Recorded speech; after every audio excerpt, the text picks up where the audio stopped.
तो वंशवाद और भ्रष्टाचार तो भारतीय जनता पार्टी की जननी है साहब। भारतीय जनता पार्टी को ये समझ में आता है। इनके पास तो बाराती का जुमावड़ा है, लेकिन दूल्हा का पता नहीं है। दूल्हा कौन होगा? देश के अगला प्रधानमंत्री कौन? यह करोड़ों लोगों का आस्था का विषय है। के चुनाव में करोड़ों सीता लोगों का मैया ने विषय है। श्राप दिया। आपका पार्टी जो रथ रोकती है, राम रथ रोकती है, उसके साथ गठबंधन करती है। आपका भी भाषा वैसा ही हो गया है। जैसा के संगत होता है वैसा ही विचार होता है। संगत से गुणावत है, संगत से गुण जात है।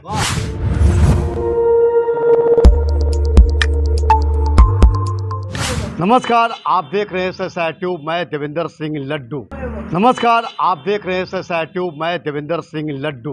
23 जून को एक साक्षात पटना में गवाह होने वाला है। देश के बड़े चुनिंदे नेता का समागम है। वजह मैं बतलाता हूँ। महागठबंधन का निमंत्रण, यानी कि आप कह सकते हैं बिहार के मुख्यमंत्री नीतीश कुमार ने निमंत्रण किया है। तमाम जितने देश के बड़े बड़े नेता हैं, मसलन राहुल गांधी, अरविंद केजरीवाल, ममता बनर्जी, अखिलेश सिंह यादव, तमाम दिग्गजों का जमवाड़ा है पटना में। एक बैठक है महागठबंधन का। देश के अगला प्रधानमंत्री कौन? नरेंद्र मोदी या फिर ... हमारे बीच बिहार के और पटना के दो प्रवक्ता हैं। एक जदयू से आते हैं तो दूसरा भारतीय जनता पार्टी से आते हैं। यूँ कह सकते हैं ये पक्ष है और ये विपक्ष है और मैं हूँ निष्पक्ष। तीनों का समागम है, आप देखते रहिए। सबसे पहले पक्ष से सवाल ही जवाब करते हैं। अंजनी जी, कल महागठबंधन का एक मैराथन बैठक है प्रधानमंत्री का देखने के लिए। देखिए, वो बैठक प्रधानमंत्री के पद के दावेदारी के लिए नहीं है। आज पूरे भारत में जिस तरह से महंगाई, बेरोजगारी और धार्मिक उन्मादिता फैलाकर देश के राजनीति को बिल्कुल अपने रूप में देने के लिए भारत के प्रधानमंत्री श्री मान नरेंद्र मोदी जी तैयार हैं, तत्पर हैं और जनता के किसी भी समस्या को वो संपादित नहीं कर पा रहे हैं। उसके लेके पटना ही नहीं, ये पटना की धरती नहीं, ये बिहार की धरती है और उसी धरती पे भारत के सभी बड़े नेताओं का, जो देश और दुनिया के दिशा में अपनी अग्रसर भूमिका रखते हैं, उसी को आगे बढ़ाने वाले उन सभी नेताओं का हमारे बिहार की धरती पे 23 तारीख को बैठक होने वाली है।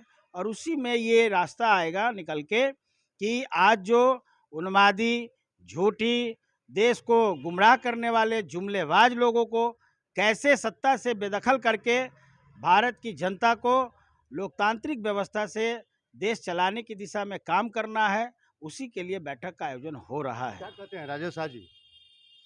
देखिए, 23 तारीख को महागठबंधन जो बैठक बुला रही है, वो बैठक भ्रष्टाचारियों का है, घोटालेबाजों का है, वंशवाद का है, परिवारवाद का है। इन लोगों ने इतना घोटाला किए हैं, इतना संपत्ति अर्जित कर लिए हैं कि मोदी सरकार उन सब को जेल के पीछे भेजने वाले हैं।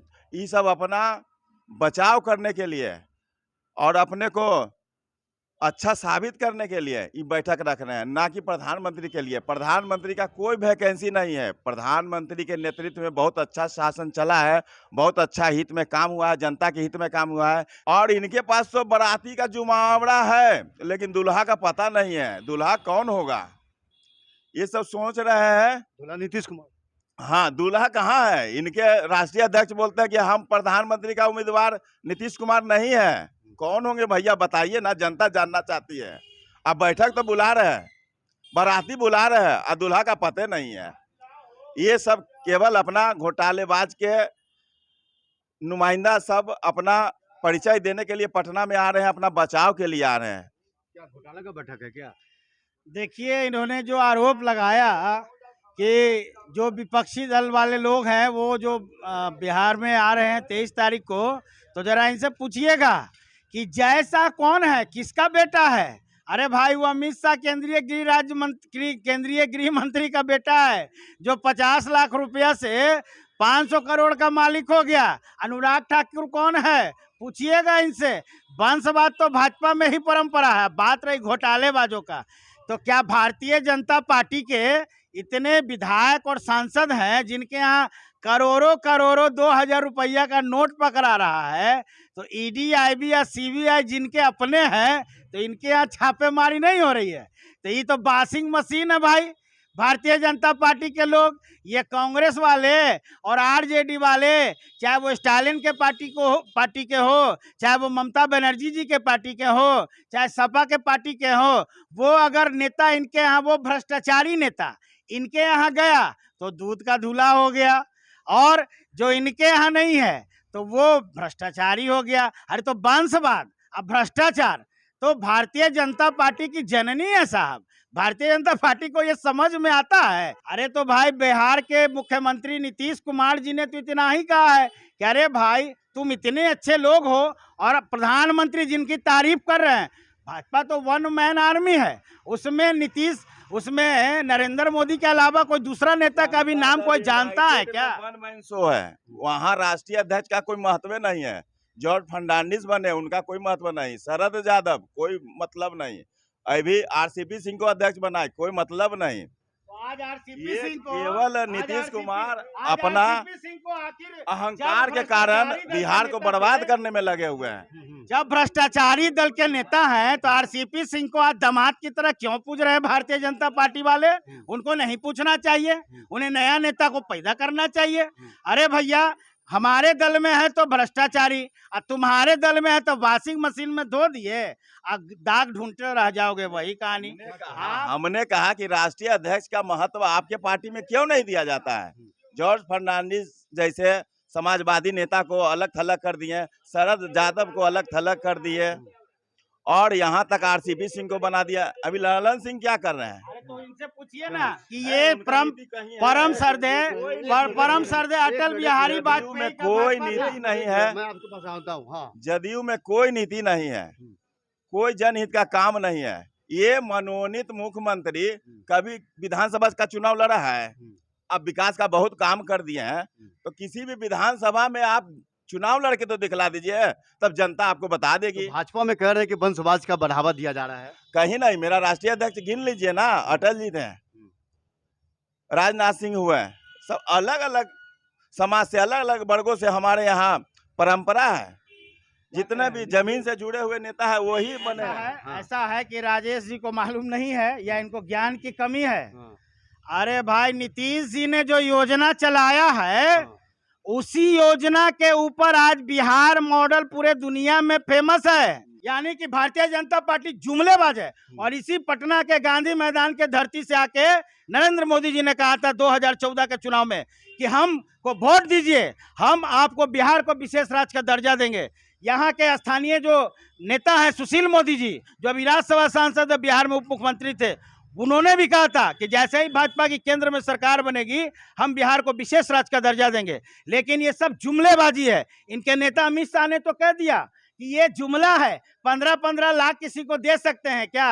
अरे भैया, तो तुमने क्यों आरोप लगाया कि कांग्रेस पार्टी के नेताओं के यहाँ बहुत सारा रुपया है? तुम झूठ है। तकनीकी कारण है, ये होने वाला संभव नहीं है। लेकिन जनता के सामने अपने को ऊंचा दिखलाने के लिए केवल विशेष राज्य का दर्जा मांग रहे हैं। विशेष पैकेज मिला है विकास के लिए।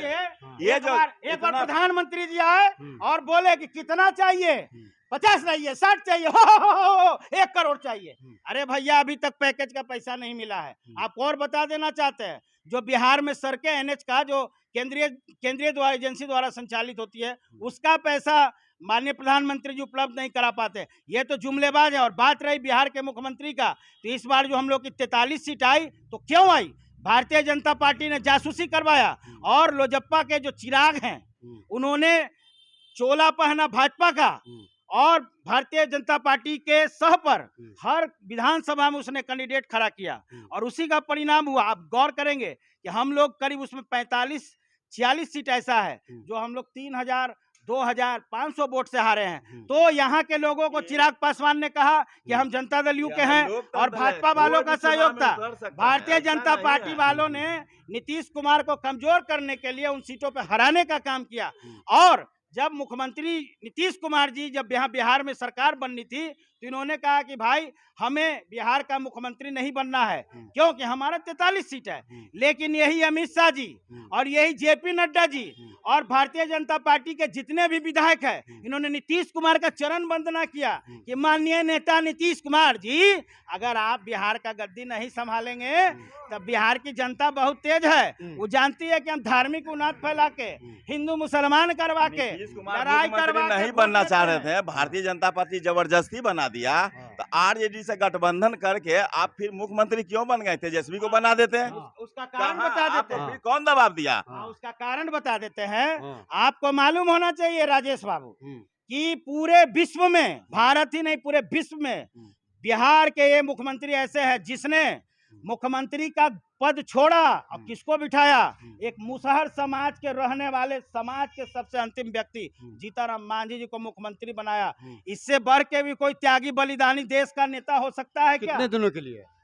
देखिए 2 सालों के लिए बने, लेकिन भारतीय जनता पार्टी के लोग उनको ब्लो दे रहे थे।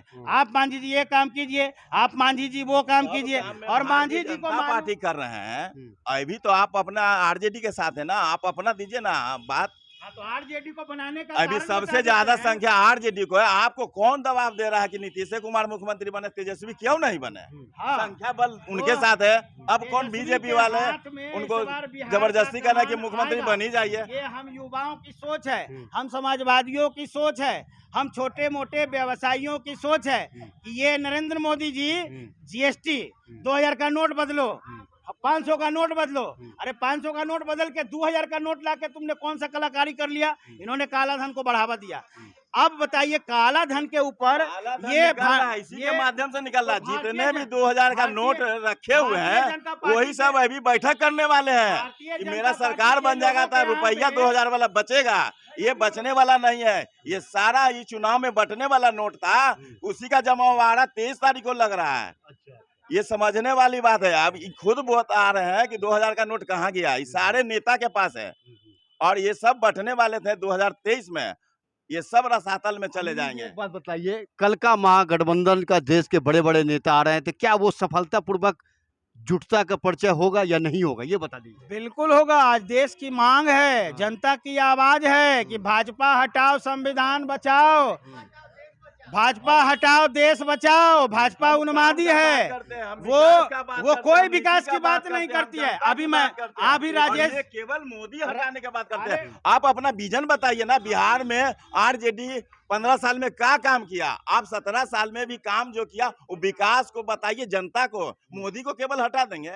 अरे आप अपना काम ना बताइए कि हम इतना अच्छा काम किए, क्या किए, ये लेके जनता के बीच में जाइए। तब जनता आपको चुनाव में जिताती है कि हराती है कि भगाती है, ये जनता तय करेगी। आप कौन होते हैं तय करने वाले कि मोदी को हटा देंगे? ये जनता तय करेगी। कि भाई अगर नीतीश कुमार जी कमजोर हैं, भारतीय जनता पार्टी दुनिया की सबसे बड़ी सांगठनिक पार्टी है। भारतीय तो विधानसभा चुनाव क्यों नहीं लड़ते हैं, ये भी बताइए। आप देते हैं ये हम क्यों होते हैं, ये मैं बताना चाहता हूँ, पहले सुन लिया जाए। तो भारतीय जनता पार्टी नाच नाच के कहती है जय श्री राम। अरे भैया जय श्री राम कोई नारा नहीं है। अरे जय श्री राम जय हनुमान ये आस्था है। यहाँ करोड़ों लोगों का आस्था का विषय है। के चुनाव में सीता मैया ने श्राप दिया। आपका पार्टी जो रथ रोकती है, राम रथ रोकती है, उसके साथ गठबंधन करती है। आपका भी भाषा वैसा ही हो गया है। जैसा के संगत होता है वैसा ही विचार होता है। संगत से गुणावत है, संगत से गुण जात है। राम जी इनके हैं और राम जी को सबके हैं। यहाँ मुस्लिम भी जाते हैं मंदिर में मुस्लिम भी जाते हैं, जैनी भी जाते हैं, सिख भी जाते हैं। किसी को पाबंदी नहीं है, किसी को रोक नहीं है। आप भी जाते हैं, आपके नेता भी जाते हैं, लेकिन विरोध आपका शिक्षा मंत्री भी करते हैं। अच्छा, हाँ, शिक्षा मंत्री कह रहे थे चंद्रशेखर जी। अभी बात आपके गठबंधन के विधायक है रीतलाल, वो कहते हैं कि मस्जिद में बैठ के रामायण रचा गया था। आप बता दीजिए, इसका सफाई दीजिए। राम और रहीम राम रहीम और तुलसीदास ये उस जमाने के एक साथ पले बड़े हैं। उन्होंने कोई गलत नहीं कहा। अरे मस्जिद में बैठ के आपके नेता बता रहे हैं हमारा भाई है कि नहीं है? मस्जिद में रामायण लिखा गया था, ये बताइए। आप हमको ये बताइए ना, सत्ता में बैठ नरेंद्र मोदी जी की आप तारीफ कर रहे हैं। पहले सुन लीजिए, सुनिए। अरे मेरी बात सुनिए, आप मेरी बात सुनिए ना। आरजेडी को आप टारगेट करिए, हम उसकी बात बताते हैं। उसके साथ सरकार चला रहे थे, आप भी टारगेट होइएगा, क्यों नहीं? आप घोटालेबाज के साथ शासन चलाइएगा नरेंद्र मोदी जी और साफ अमेरिका सुथरा जाते व्यक्ति हैं, बनिएगा, कहाँ से नरेंद्र होगा? मोदी जी नहीं होने वाला अर्जेंटीना है। जाते हैं, हाँ, अफगानिस्तान जाते हैं, प्रधानमंत्री तो जाएंगे ही। हाँ, जाएंगे, लेकिन वहां जाके क्या कहते हैं क्या? कि हम गांधी के देश से आए हैं, हम्म। गांधी जी अमर रहे, ये बोलते हैं। बहुत बहुत धन्यवाद आप दोनों का। और पटना के दो प्रवक्ता हैं, एक अंजनी पटेल जी है तो दूसरा भारतीय जनता पार्टी के हैं राजेश शाह जी। हमारा मकसद था कि कल का महागठबंधन का देश के तमाम एकजुटता, जो नेता जो बड़े बड़े हैं, राहुल गांधी हो, खड़गे हो, ममता बनर्जी हो, अरविंद केजरीवाल हो, ये तमाम लोग का जमवाड़ा है। क्या ऐसी स्थिति में इस महागठबंधन सफलतापूर्वक नैया को पार करती है या नहीं करती है, वो तो जनता जनार्दन ही फैसला लेगी। ऐसा आप देखते रहिए। जय हिंद।